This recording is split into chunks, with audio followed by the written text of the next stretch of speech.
Welcome, and thanks for tuning in. Today's episode is special because we're talking about motherhood. Not just the best moments, but the real journeys, lessons, sacrifices, healing, and victories that come with being a woman and walking with God. Motherhood looks different for every woman. Some are mothers by birth, some by love, by mentorship, and some are still waiting on the promises God has placed in their hearts. But every story matters. Today, you're going to hear from women who have walked through challenges, growth, faith, and transformation. Our prayer is that as you listen, you feel seen, encouraged, and reminded that God is present in every chapter of your story. Well, first, before we get into it, I want to wish all the mothers out there a very special and happy Mother's Day. And to kind of help the warm fuzzies and get things going, I wanted to ask you ladies first, what is one of your favorite parts about being a mom? The favorite part for motherhood for me right now is being a boy mom. We have a lot of fun together, my son and I, in this teenage season of his life. So that's a lot of fun. Yeah, I love that. What about you, Ms. Pat? For me, I guess I would say just the fact that I was a stay-home mom. And I enjoy spending time with my kids, dropping them off at school, and that kind of thing. So motherhood was a little different for me because I was able to be home all day. So that's what I remember most, and I think is one of my favorite. So, I know that your kids in particular, or well, actually both of you guys have, a little bit more grown-up children, but you are an empty nester now, Miss Pat, is that correct? Or I am somewhat. Okay. My mother-in-law does live with us. Okay. However, my children are all grown. Kayla's married to Isaac, and the boys live on their own. And I'm now experiencing grandmotherhood, which is, oh my God, so fun. But yes, they're all grown and gone now.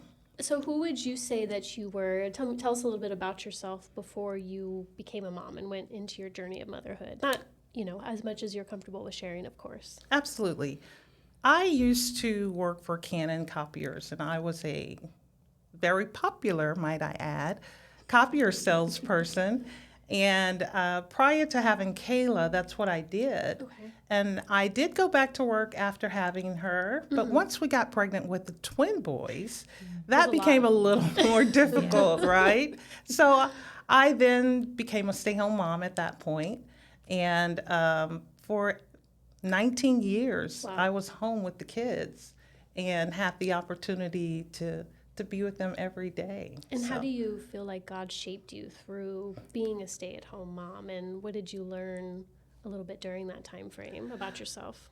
Well, it was a great balance because, granted, when they were at school, I had opportunity to really have my time with the Lord early in the mornings, and when they were at school as well.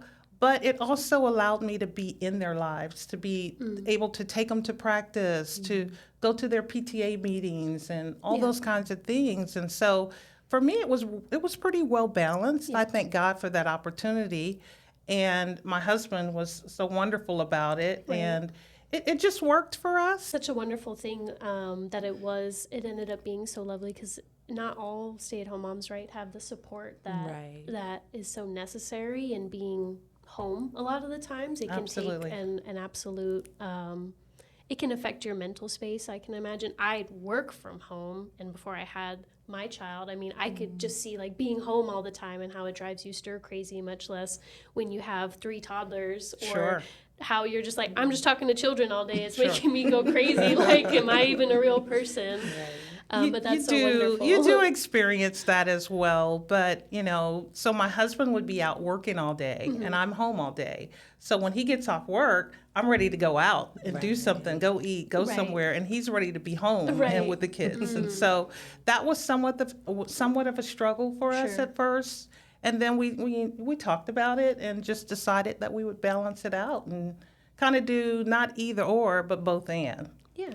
Find a routine, which is really Absolutely. important. And Yes. being a parent, not just in motherhood specifically. It is. Yeah, makes sense. And I wanted to ask you the same thing, Kayla. Who were you before motherhood, and what did you find out about yourself in that transition or during your journey?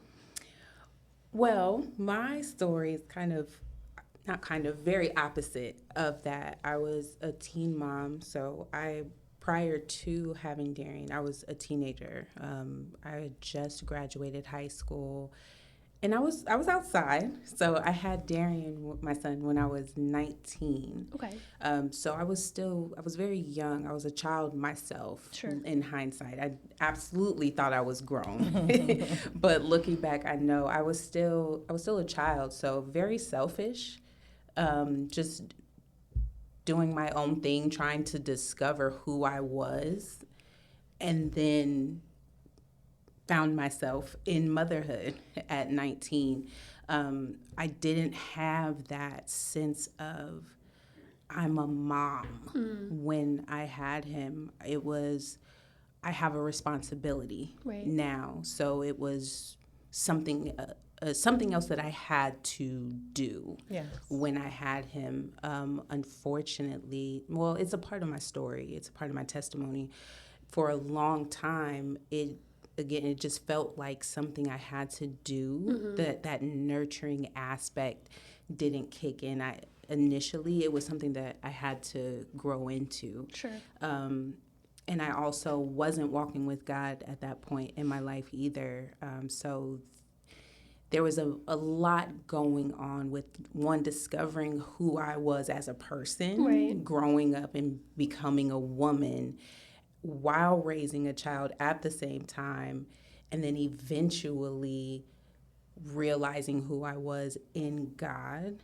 All of that is kind of happening at the same time. So it was a lot. Yeah. Thank God for community.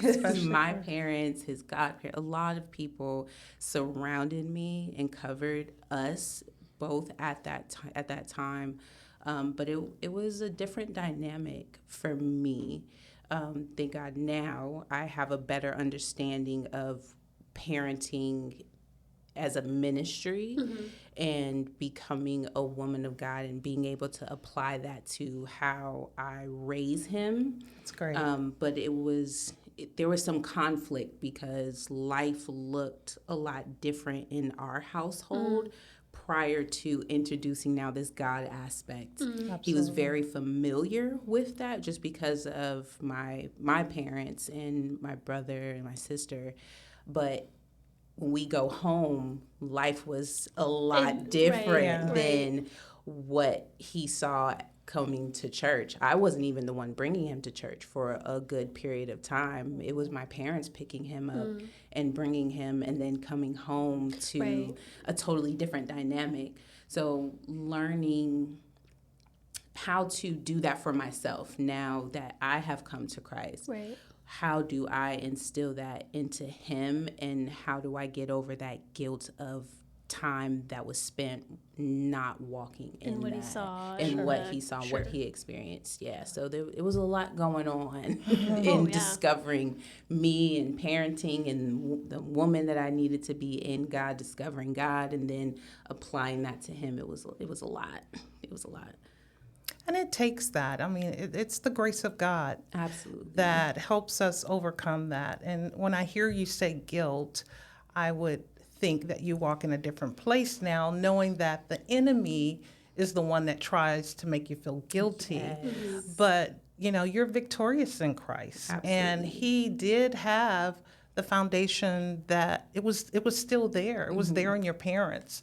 And you may not have realized that even certain aspects of your life were still intact and operating in a way that will provide him future success as well. Absolutely. But it's the grace of God. I mean, he brings us through those types of situations, and your story may not have been like mine per se, but as Ashley said, there were days, I remember my twins were off schedule, and at one point they both started crying, and I didn't know what to do. So I put them in the middle of the bed, and I just started crying with them, So we just had a cry party. Yeah. So maybe it's not as heavy in one regard, but there are challenges even in what seems to be the right way, if you will. Right. But yeah, But the grace of God, as Sister Martha would say, but God. But God, Yes. absolutely. That's my go-to a lot now. There was a time where guilt overcame me, Yes. a lot. But then, like you said, but God, and realizing that God can still be glorified in both scenarios. Absolutely. He smiles on the mother who embodies motherhood and accompanies that with being a woman of God. He also smiles on the woman who has grown, who has maybe a past, but he showed himself strong. He filled in those gaps. Yes. And like you said, grace abounds. So there's multiple ways that God can be glorified in motherhood. And it doesn't always look the same. There are some working moms Yes. who may not be able to be at every game or every recital, or they may order food instead of cooking the food, but they show up in different ways. Oh, yeah. And to let go of the shame of, I may not be able to do this, that, and the third, but I'm still a mom and still nurturing in other areas. So why do we feel like mothers specifically feel that pressure to be perfect, right? Not necessarily that not all fathers feel the same, but I know that there's a huge mental load, or like there's this image of what, like you just said, right? Like moms who feel guilty about, well, I don't, like I order takeout, or I'm not able to do this, Sure. or I don't feel that, I'm going through postpartum depression. I don't feel that nurturing side towards my baby, and my baby needs me, right? Like, why do we feel like that guilt and pressure is so heavy for moms?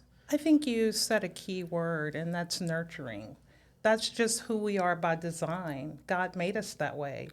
And because that's our role innately, then that comes with the burden of feeling that way. And we want to be great nurturers. We want to make for sure our family's taken care of. Not saying that the father doesn't, Sure. but we do it in a totally different way. God just built us that way. We're emotional.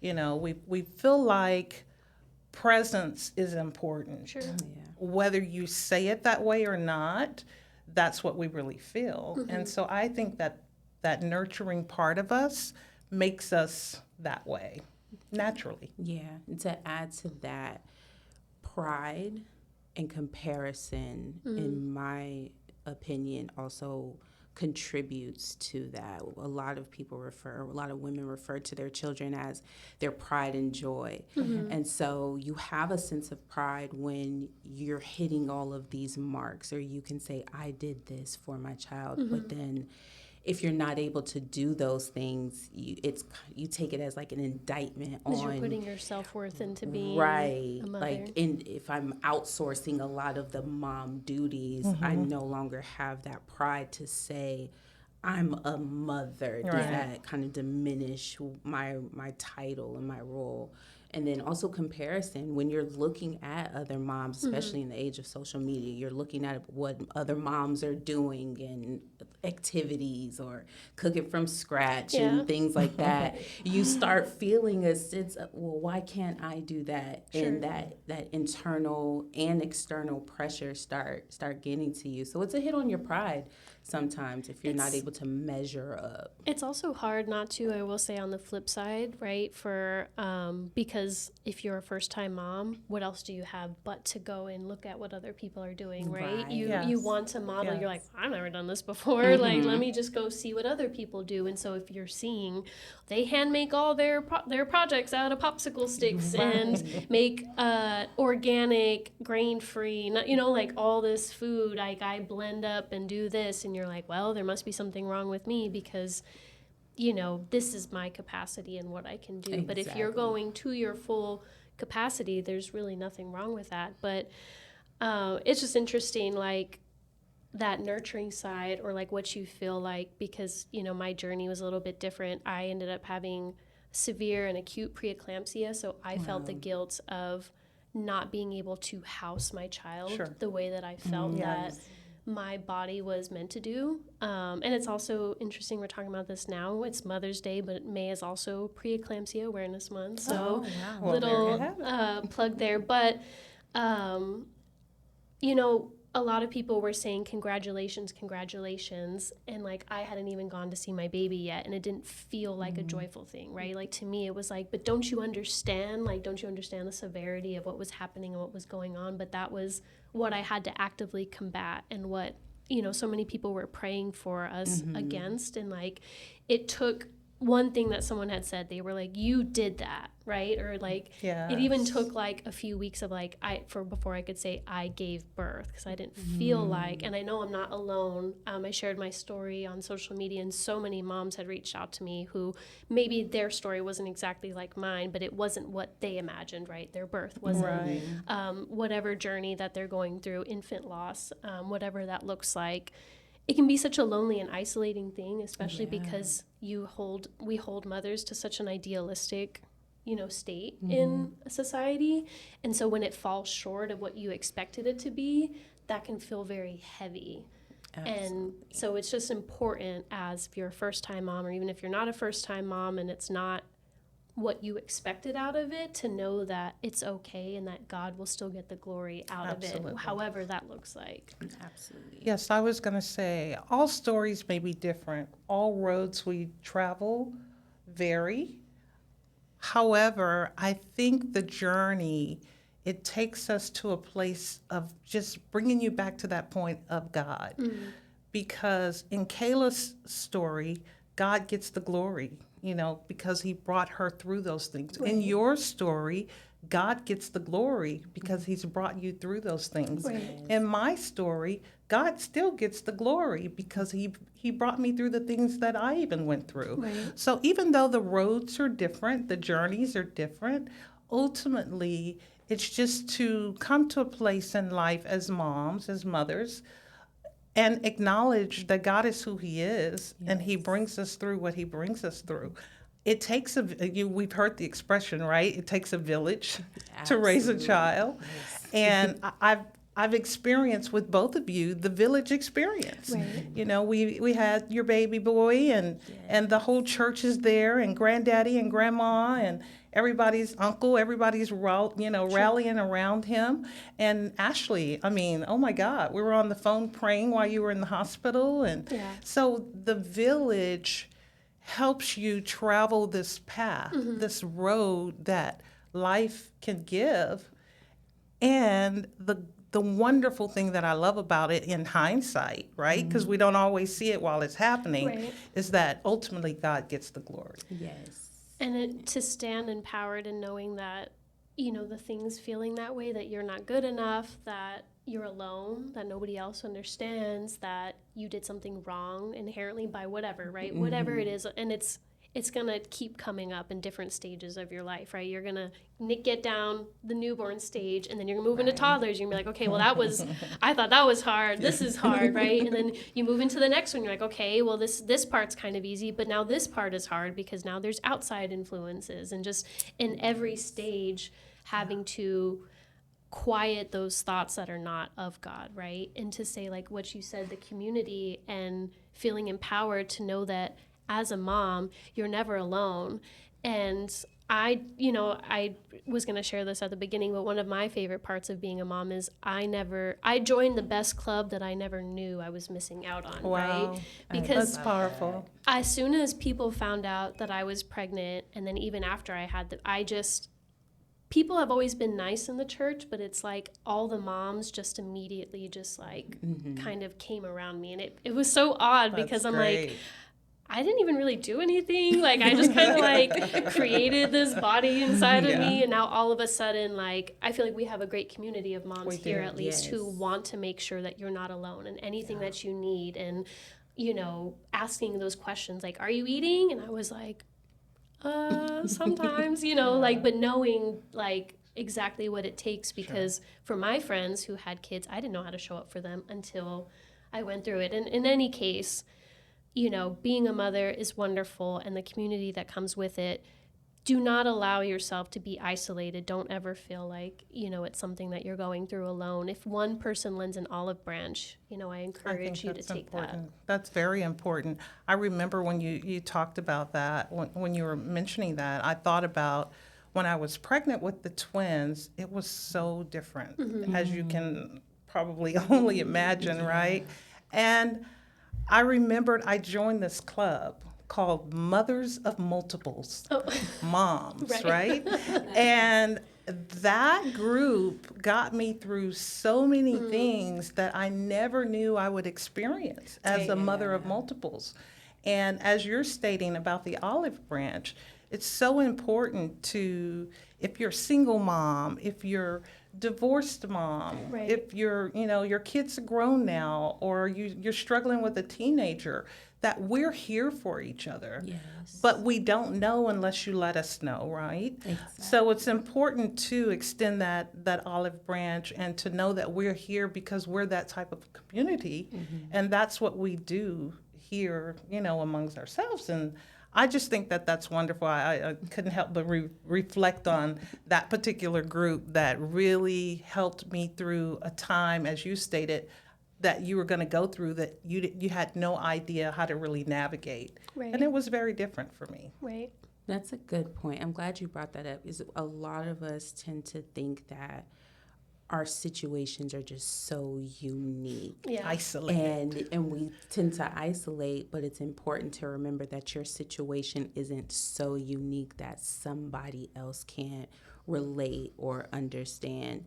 But it comes with being open and honest. Like, it took me a while to be comfortable with saying I didn't necessarily have that nurturing aspect of motherhood at the beginning. And once I became comfortable with saying that, I found that other people felt the same way. Right. But they thought they were the only ones, and they carried this shame, because it's like, well, how could you even say that? How can you birth a child and not immediately just feel that? But it doesn't happen for everyone. It doesn't happen for everyone. And there's a conversation to be had, but it's only going to happen if someone's willing to be honest and brave enough to say that. And it just goes to that nurturing aspect. Like, sometimes you have it in you and don't realize it. Sure. And so that nurturing aspect, when you finally had a child, or when you found out you were having a child, how you said everyone came around you and rallied around you, that's that nurturing aspect that shows up. And then with sharing your story and how delivery went and everything, you said people reached out to you because there are other people who can relate, or they have their own unique situation, but can still relate to certain aspects that you went through. But all paths, if we allow it, can bring God glory. And I think that's really awesome. When you were talking, Ashley, about, the tenderness of a new mom, and I heard this before, something to the effect of, when they're born, they're on your lap, and as they're adults, they're on your heart. And so throughout every season of motherhood, it's nothing but the grace of God that takes us from season to season. And he gives us the wisdom, the mother wit that we need, whether you come about it naturally or through the, just the wisdom of somebody who's around you. But I think it's important for everyone, because a lot of times we're transitioning, right? You're going to be leaving teenage season here soon, going into college. And it becomes a different worry. It's a whole different battle, right? So with these varying seasons, there are like 3 things that I think are extremely important. One is your prayer life.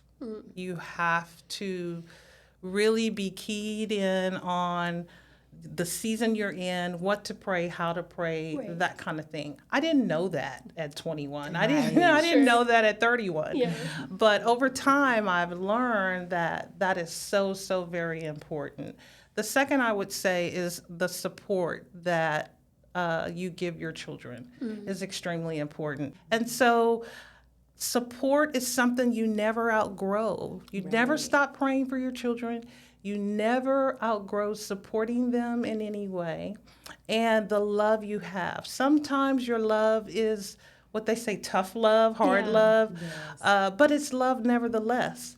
And because, God is our Father, and He's the essence of love. We can't help but innately have that as human beings, one, but in particular as moms. Right. And so I would say love, support, and prayer are three key principles that a mother should always keep dear to her heart.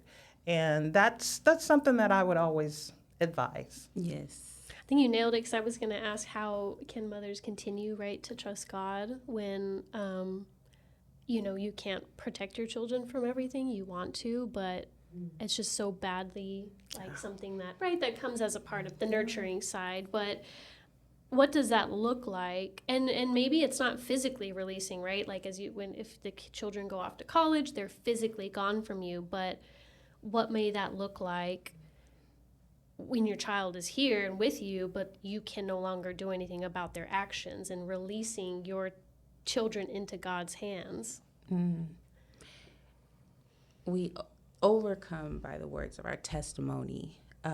It may be other people that you've seen and you've witnessed go through that, either with their child or with being a child, and seeing them grow and how God kept them and grew them up.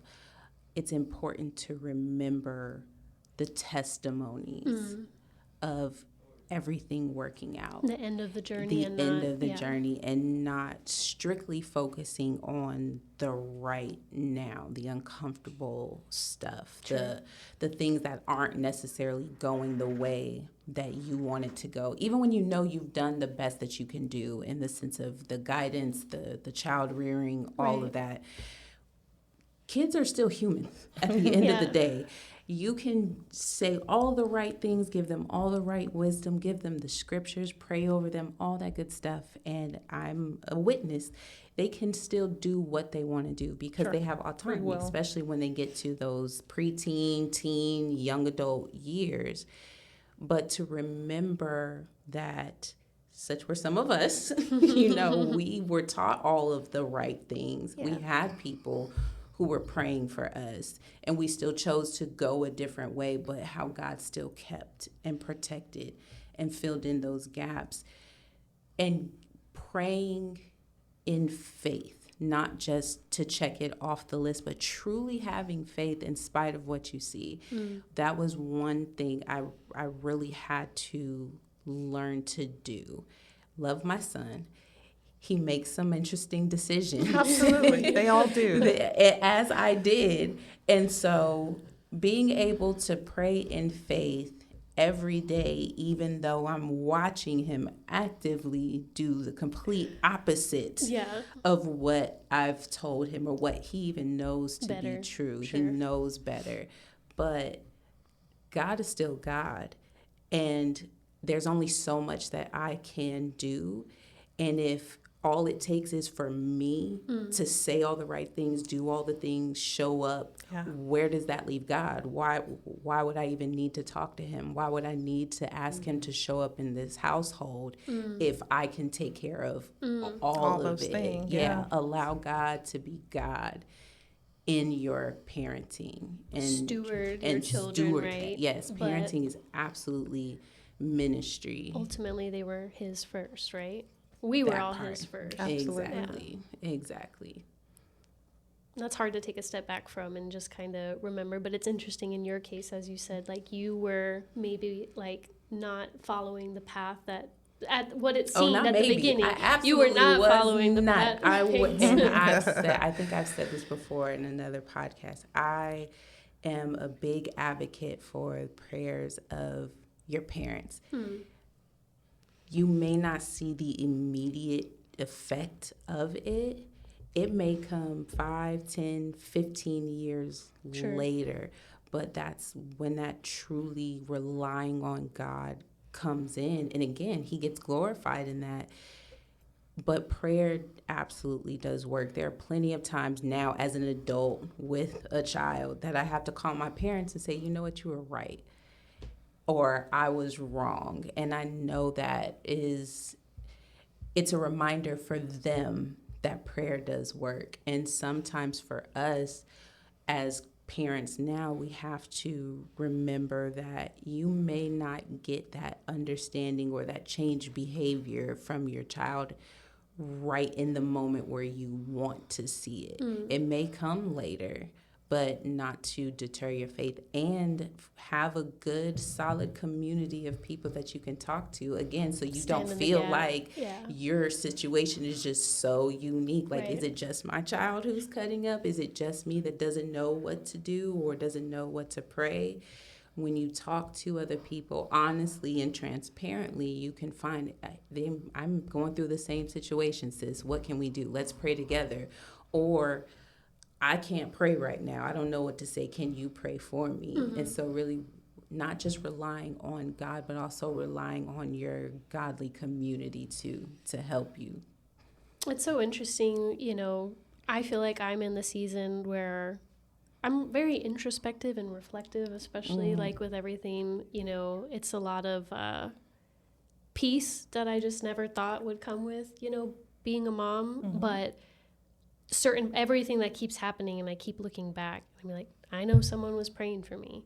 Thank God for my parents. Thank God. Like, even just from back where I came from, living with my biological mom, and how everything has lined up and shaped in that path, and everything led me to each step, and how everything has gone along. I'm like, I'll just think sometimes, I almost always text, and I'm like, are you praying for me? Thank you. Like, I can almost feel like in different, like when things kind of, if I'm in a pickle and then things, I kind of just get out of that pickle, and I'm like, were you praying for me? Like, you were thinking about me. Thank you for always doing that, and knowing just how important that is, and now taking on that torch and path, right? And trying to actually make the torch go both ways, right? Because as I get older, and I also realize just how much our parents, not that they need us, but they need us in a way, right? Like, just that tenderness of like, wow, I had no idea. Like, they always say, you'll never understand. I'm like, yeah, just that's enough already, right? I get it. You're great parents. I'll never understand. And then realizing later, it's like the pain that parents go through in every stage and season, right? Like you said, growing through that and trying to help your children understand. And now, like, even as I'm tenderly holding my friends and be like, wow, I'm sorry I didn't show up for you in the way, like, I could have never possibly known. And same thing to your parents. I could have never possibly known until it happened. It's only through experience from time to time that you'll come to this place of an aha moment where you're like, that's what my parents meant, I get it now, because you will then experience things that they've either tried to explain a different way, or you just didn't have the time or the resources or the understanding at that point. But when it hits your plate, when you walk in those shoes, then you come to a place of understanding it in a much greater way. The word tells us in Psalms that children are a blessing from the Lord, right? And so we have to understand it as such. We have to recognize it and treat it like that. And just do our best as children of God to just please God with what He's given us. This is an opportunity. It's an opportunity to serve as a mom, to serve as a wife, serve as a single mom, whatever your scenario may be. It's an opportunity to serve God still. Pastor taught the series once when he talked about ministry starts in the home overall, right? But ministry is you being a mom. Ministry is you being a wife. And so when we put that energy and that effort into understanding and responding in those ways, then we can see how, children really are a blessing from God. And blessings are that another blank thought. That was a Mother Birdie moment. But they really are blessings in our lives. And so we have to recognize that and just keep that in mind. Yeah. And on the flip side of that, I think it's also important. Being a mom, it's a blessing. Our children are a blessing. it's also important to just for a moment, periodically, take that hat off. Absolutely. You just read my mind. And I'm just gonna go there. be a woman. Yes. Allow yourself to be a child of God, so that you can then put the hat back on and show up in the best way as a mom. There's a lot of times where we don't feel, we're always in some type of auxiliary of serving, right? I'm either a wife, or I'm working in ministry, or I have a job, I'm a mother, maybe a mother of multiples, and you're always doing, giving, going. And you need those moments to stop, pause, and not just be yourself, but give yourself a moment to be a child of God. There's somebody that I can depend on. There's somebody that I can find comfort in. There's someone who can nurture me and give me that reset before I have to go back in and show up in these different places. If you're always going, or trying to do all of the things, not only do you get physically burnt out, you get that mental burnout and that spiritual burnout too sometimes. Yes. I know for me, I've had moments where I just didn't want to do anything. It's just too much. I'm in my word so much, trying to figure out how can I be the best Christian. I'm thinking back on different decisions that I've made, and okay, how can I be a better mom now, and how can I be a better employee? Just all of these things that I have to do. And you know what? I just want to get in my bed, pull the covers over my face, and just not do anything. When there's wisdom in that, but there's also a better way to do that. What are you doing? Are you productively having downtime to be able to rest and really rejuvenate, to show up in a better way? Oh, that's great. That's I was going to ask you guys about, outside of being a mom, just remembering the woman that you are, that you were God's child first, and taking a step back. But what is a final parting word of encouragement that you would give to any moms in any season of life? To just kind of piggyback a little bit off of what Kayla just spoke on, Psalms 46:10 talks about be still and know that I am God, right? And I think that's a great segue to invite the women of Now Word, friends and guests, to our upcoming Circle of Sisters event that we're having, actually. And ironically, it is entitled Circle of Sisters Refresh and Renew. And it is exactly that. It's a time where we will come together. We're not talking about doing laundry. We're not talking about what we're cooking for dinner. We're not doing any of those things, but it's an opportunity to just come at a place where the busyness will cease, where we'll just stop and we'll take a moment to just enjoy ourselves, enjoy our fellowship. There's going to be some crafting and some other things. That's for any woman, not just moms. Absolutely. Absolutely. Circle of Sisters. Yes. And, you know, it's very important to do those things. And so on May the 23rd at 11 a.m. in the Lovey Ballroom, we'll be gathering to do just that. And it's very important. So self-care, Cheryl Porter used to say, you cannot give what you do not have. And so it's so important to renew yourself, to take that time to do that so that we can continue to do the things that we're required to do due to our role as moms, wives, sisters, etc. That's good. Thanks so much again for tuning in. We hope that this episode spoke to you. So like, comment, share, subscribe this episode. And for any woman watching, we'll see you May 23rd for our Circle of Sisters event.